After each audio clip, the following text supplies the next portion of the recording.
Bonjour à tous, voici la vidéo sur le chapitre 5 d'Histoire, la Révolution française et l'Empire, nouvel ordre politique et société révolutionnée en France et en Europe. La problématique, c'était comment la Révolution française et l'Empire ont posé les bases de notre société actuelle. C'est ça qu'il faut que vous ayez en tête sur ce chapitre, c'est que le but, outre de voir les grandes phases de la Révolution, qui s'est tirée de 1789 à 1815, c'est de voir qu'en fait, on a beaucoup de choses dans notre vie quotidienne qui sont issues de la Révolution.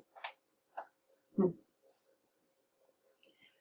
il faut pas oublier que c'est une période qui est très très longue, donc je l'avais dit en début de chapitre, l'idée c'est de se demander aussi voilà, comment ça se fait qu'on passe d'un roi absolu à la République, à un nouveau empereur qui finalement a un pouvoir absolu, est-ce que ça change des choses, est-ce que ça nous a rapporté des choses ou pas?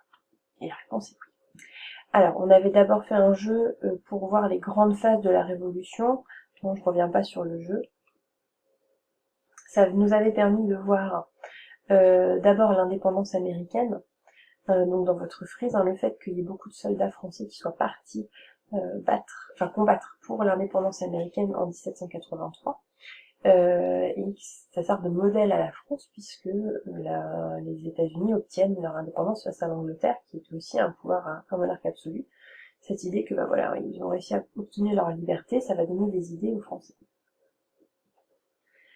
On avait vu ensuite que le roi avait demandé la rédaction de cahiers de doléances, donc Louis XVI a demandé aux Français d'expliquer ce qui n'allait pas, en avril 1789, ce qu'ils souhaitaient changer, et finalement il réunit les États généraux.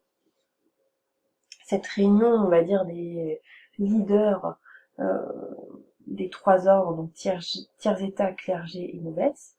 Et en fait, ces députés qui sont présents à Paris sont très déçus parce que Louis XVI finalement ne promet aucune réforme. Et donc du coup, ils quittent les États généraux et ils se réunissent dans la salle du jeu de paume. Ils prêtent ce serment du jeu de paume que vous avez ici à l'écran, où ils jurent qu'ils ne vont pas se quitter jusqu'à ce que la France ait une constitution, jusqu'à qu'ils aient rédigé une constitution pour la France. Je vous rappelle qu'une constitution, c'est l'ensemble des lois qui expliquent comment fonctionne un pays, comment fonctionne le gouvernement d'un pays, et aussi qui assume des droits et des devoirs aux citoyens. Donc ça regroupe l'ensemble de nos droits, mais ça explique comment fonctionne un État en fait. Donc ils jurent ça, et puis finalement, donc on est toujours en monarchie, mais en monarchie constitutionnelle, parce qu'ils vont donner une constitution à la France, donc ils veulent encadrer le pouvoir du roi. Et on arrive aux événements de la Bastille, donc là l'insurrection plutôt populaire, 14 juillet 1789, où finalement le roi prend peur, il en fait encercler Paris. Les Parisiens, à cause de ça, ils ont encore plus peur, et du coup, ils prennent la Bastille pour aller chercher des armes pour se défendre. C'est cet événement qui nous laisse notre fête nationale. Suite à ça, je vous avais expliqué, il y a cette espèce de rumeur qui court comme quoi les nobles vont brûler les récoltes pour affaiblir le tiers d'État. Et donc, à ce moment-là, les paysans se révoltent. C'est la grande peur dans l'été 89, où le tiers d'État, les paysans vont brûler les registres seigneuriaux, donc tous ces registres dans lesquels il y avait les actes de propriété, les impôts qui étaient dus aux seigneurs. Et je vous revois à votre cours de 5e, pardon.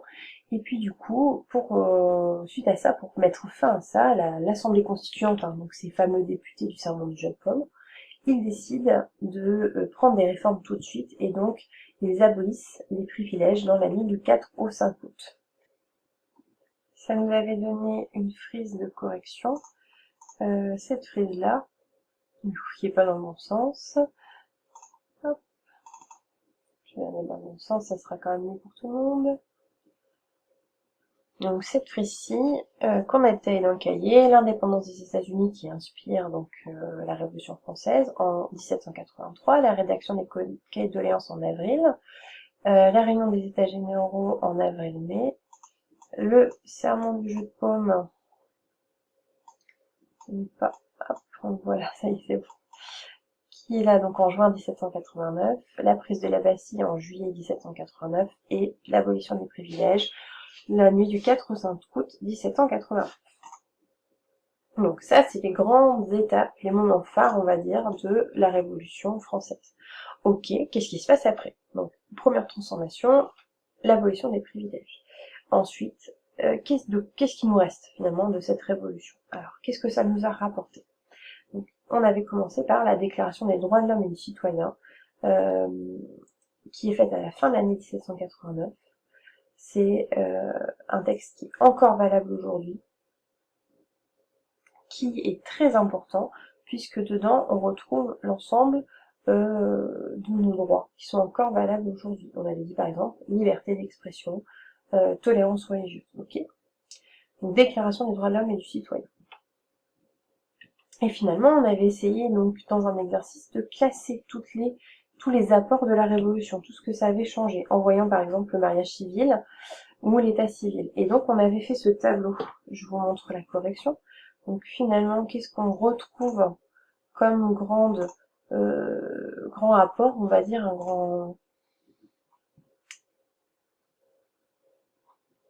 une grande transformation à retenir. Alors, transformation politique, donc tout ce qui est au niveau de la gestion d'un pays. C'est la création des départements, ça va donner une nouvelle gestion de l'administration de la France, et la séparation des pouvoirs. Ça, c'est les deux points politiques. Vraiment, comment on fait pour gérer la France. Ça et ça. Transformation sociale, il y en a plein. Liberté, égalité, liberté de conscience, donc de religion, liberté de la presse, abolition de l'esclavage, les symboles d'union comme la Marseillaise, mariage civil, état civil, la religion ne rythme plus la vie des gens, et au contraire, c'est l'État. Okay. Transformation économique, unification des poids et des mesures, c'est-à-dire qu'on va utiliser le gramme, le litre, le kilomètre partout en France. Pourquoi? Pour faciliter le commerce. Alors, selon les classes, vous n'avez pas exactement ce tableau, mais c'est les grandes idées à retenir, d'accord? Et l'idée, c'est de savoir reclasser transformation politique, transformation sociale, transformation économique. Politique, c'est vraiment comment on gère un pays. Social, c'est les relations entre les gens. Économique, ça touche tout ce qui a rapport de l'argent, d'accord? Oui, pour faire une transformation sociale ou économique, il faut faire une loi, donc ça passe par le politique, d'accord? Mais là, quand j'entends transformation politique, c'est vraiment de se dire, ben voilà, comment on gère le pays, puisqu'on passe d'un roi à une république, hein, et puis à une monarchie constitutionnelle juste avant. Ok? Voilà. Ensuite, je vous avais montré ce tableau du sacre de l'empereur. Je vous avais dit, bah ok, on a fait la révolution, on a une monarchie constitutionnelle, mais là, vous voyez que 10 ans plus tard, on retourne à un empire, avec un roi qui se sacre, etc. Comment ça se fait? Et donc, on avait travaillé sur une frise. C'est là que vous aviez fait l'exercice de la frise, où il fallait coller les petits papiers. Hop. Cette frise-là. Et donc, cette frise-là, elle reprenait les grands événements. Alors, je vous avais dit, il faut pas forcément la prendre.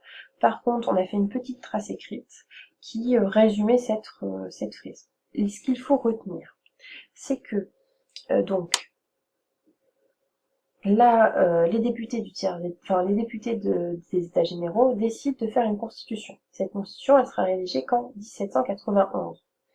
Toute l'année 1791.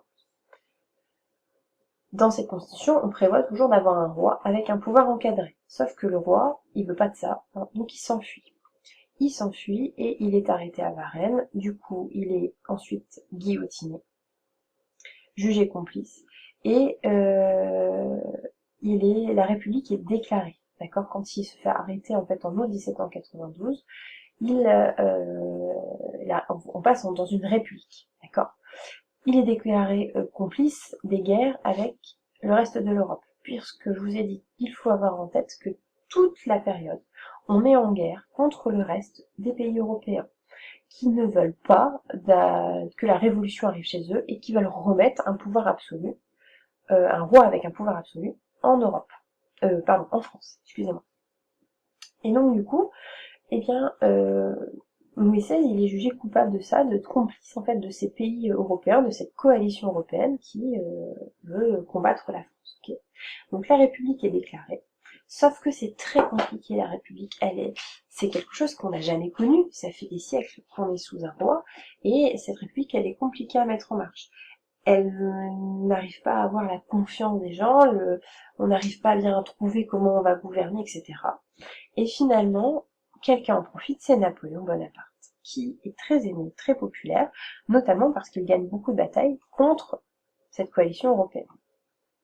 Ok. Et du coup, Napoléon, il finit par faire un coup d'État, donc le 9 novembre 1789, ou le 18 Brumaire, hein, ça dépend si on prend le calendrier révolutionnaire ou pas, mais c'est la même date, hein. C'est juste que c'est pas le même mot. Et donc du coup, il fait un coup d'État, il profite de sa popularité, eh bien, pour devenir consul. Okay, il prend le pouvoir. Et finalement, une fois qu'il a pris le pouvoir par la force, comme de toute façon il est vraiment aimé, il fait un plébiscite, c'est-à-dire qu'il demande à la population française s'il peut devenir empereur ou pas. Les Français répondent oui. Et c'est pour ça qu'il se fait sacrer empereur en 1804. Donc on avait vu le sacre de l'empereur, toute ce tableau, toute cette signification de propagande qu'il pouvait avoir, ok. Et on avait dit que c'était un style néoclassique, très historique, des faits réels, hein, même si on a vu qu'il y avait plein d'embellissements, contrairement avant le style rococo là qui était très ornemental. Donc voilà ce qu'on avait dit sur Napoléon. Ensuite, on avait parlé du l'Arc de Triomphe. Pourquoi ? Parce que Napoléon, il a aussi changé des choses pour la France. Qu'est-ce qu'il a changé ? Quelles sont les réformes faites ? Et donc on avait arrivé à un autre tableau, parce que le but c'était de se dire, bah voilà, est-ce que les réformes de Napoléon, elles sont en accord ou pas avec la Révolution ? Est-ce que ça poursuit la Révolution ou pas en fait ? Alors, il y a des choses qui poursuivent la Révolution. Par exemple, le Code civil, qu'il crée en 1804, le but c'est qu'il y ait les mêmes lois partout en France. Okay, et autre chose, dans ce Code civil, on réaffirme les droits des Français, par exemple la liberté et l'égalité. Il fait appliquer les idées de la Révolution dans les pays qu'il a conquis, on a vu la lettre de son frère en Allemagne, etc. Et il crée des préfets à la tête des départements. Le but, c'est toujours qu'il y ait cette administration très forte de la France, bien pensée. Okay. Par contre, il revient en arrière sur plusieurs choses. Par exemple, il rétablit l'esclavage et il censure la presse, pour qu'elle lui fasse de la propagande. Donc voilà les idées de Napoléon. Et voilà en quoi ça continue ou pas avec la Révolution. Finalement, on avait fini avec Waterloo, on avait regardé l'extrait de Abba, et on s'était dit, bah ok, qu'est-ce qui arrive à Napoléon ? C'est un empereur, il est aimé beaucoup des Français, etc. Mais qu'est-ce qui lui arrive ? Eh bien, on avait vu cette image avec les sous. Voilà. On s'était dit, bah voilà, il y a eu en effet un énorme empire qui était créé par Napoléon, il a son apogée. Petit à petit, il va se faire chasser des pays européens, notamment d'Espagne, de Russie, où il va pas réussir à finalement à les conquérir, d'Allemagne, et puis pourquoi ? Parce que les rois européens continuent à se battre contre lui, mais parce que les populations aussi se battent. On avait parlé par exemple en Espagne de ce tableau où on montre que les populations, elles veulent se battre contre Napoléon, et elles sont mises en valeur par cet aspect, donc là, d'innocence, il est en blanc, il a les mains en croix, etc. L'idée, c'était de se dire que ces populations, elles sont contre Napoléon parce elles veulent leur indépendance, même si elles sont d'accord sur les principes de liberté et égalité. Finalement, la coalition européenne donc, va réussir à battre Napoléon. Il est exilé une première fois à l'île d'Elbe.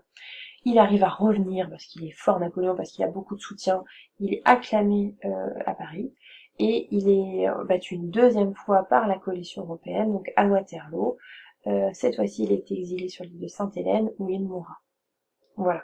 Et on retourne en France à une monarchie avec un roi Louis XVIII qui se veut un roi absolu, mais comme on l'a dit, ça fait une quinzaine d'années qu'on dit aux Français, une vingtaine d'années même on dit aux Français qu'ils peuvent être libres et égaux. ça va pas s'arrêter avec la fin de Napoléon. Voilà pour le chapitre.